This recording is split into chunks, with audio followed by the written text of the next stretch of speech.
બધાને જય શ્રી કૃષ્ણ અને જય માતાજી। હું સગુણાબેન આહિર સુરતથી સ્વાગત છે તમારું મારા કિચનમાં। તો આજે આપણે બનાવીશું ફરાળી લોટ ઘરે કઈ રીતે બનાવી શકાય તે જોશું।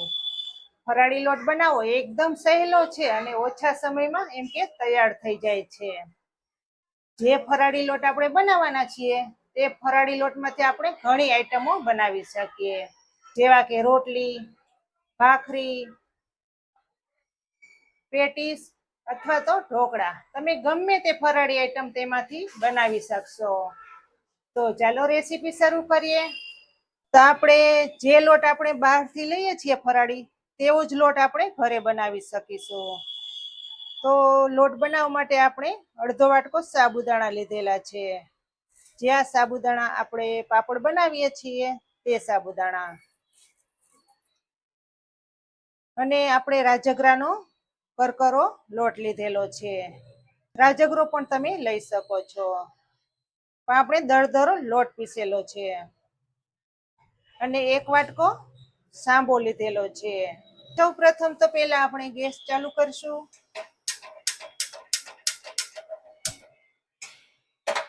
ગેસ ધીમો રાખીશું। હવે જે આપણે સાબુદાણા લીધેલા છે તે કઢાઈમાં નાખી દેશું।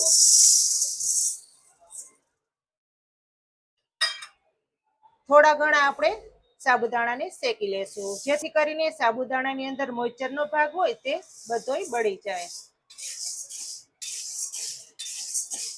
આપણે સાબુદાણાનો કલર ચેન્જ નથી કરવાનો, થોડાક એમ કે ગરમ થઈ જાય ત્યાં સુધી આપણે સાબુદાણાને શેકવાના છે।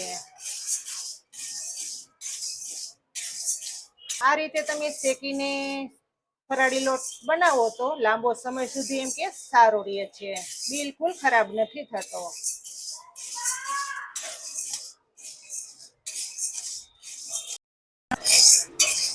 જોઈ શકો છો ને, સાબુદાણા એકદમ સરસ એવા કડકડિયા થઈ ગયા છે, બિલકુલ કલર ચેન્જ નથી થયો। આ રીતના થવા દેવાના। હવે આ સાબુદાણાને આપણે એક વાટકામાં કાઢી લેશું। હવે તે જ કઢાઈમાં આપણે મોરૈયો નાખી દેશું ને મોરૈયાને સરસ એવો શેકી લેશું।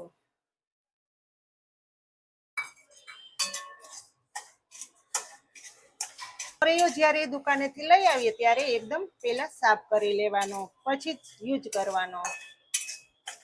તેને પણ સરસ એવો શેકી લેશું।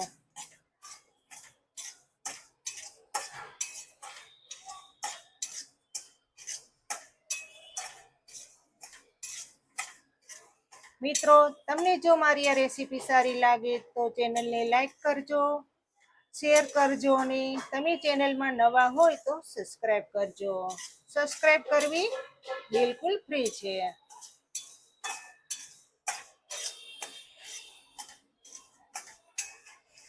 જોઈ શકો છો ને, મોરૈયો જેમ શેકાય છે તેમ એકદમ સરસ એવો ફૂલી જાય છે, દાણે દાણો સરસ એવો ફૂલવા લાગ્યો છે ને કલર પણ સરસ એવો ચેન્જ થઈ ગયો છે।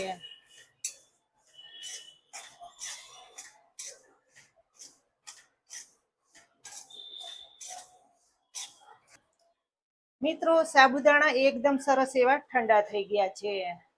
હવે તેને મિક્સર જારમાં નાખી અને સરસ મજાના પીસી લેશું।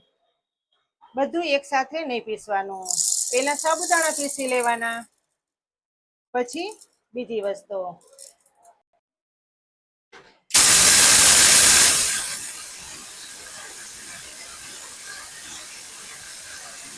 હવે સાબુદાણાને જોઈ લેશું। જુઓ, એકદમ દરદરો પાવડર તૈયાર થયો છે। સાબુદાણાને પીસાતા થોડીક વાર લાગે છે। આ રીતના સાબુદાણા પીસાઈ જાય પછી તેમાં મોરૈયો નાખી દેશું।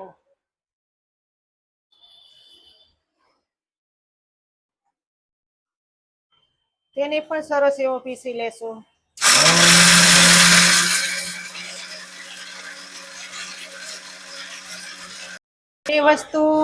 આ બંને વસ્તુ સરસ એવી પીસાઈ જાય પછી તેમાં આપણે રાજગરાનો દરદરો પાવડર નાખી દેશું। જો તમારા ઘરમાં રાજગરો આખો અવેલેબલ હોય તો તમે રાજગરાનો પણ ઉપયોગ કરી શકો છો।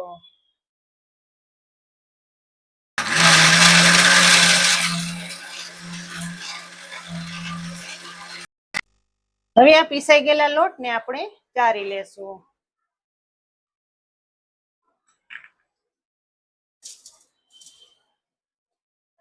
બહેનો છે ને બિલકુલ આપણે દુકાને લોટ લઈએ તેવો જ આ રીતે ચારી લેશું. તો સાબુદાણા અધકચરા જ પીસાણા છે. આને આપણે સાઈડ પર લઈ લેશું.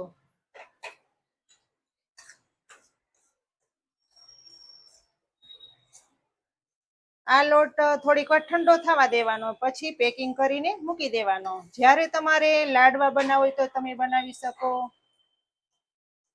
સરસ એવી આઈટમ બધી તૈયાર થાય છે. આપણે બધાને ખબર છે કે અત્યારે શ્રાવણ મહિનો પૂરજોશમાં ચાલી રહ્યો છે, તો અત્યારે વાર પરબ તહેવાર ઘણા આવે છે.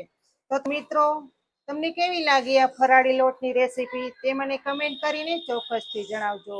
અને તમે પણ આ રીતનો લોટ ઘરે બનાવી અને વાપરવાનો પ્રયત્ન કરજો. ત્યાં સુધી જય શ્રી કૃષ્ણ અને જય માતાજી.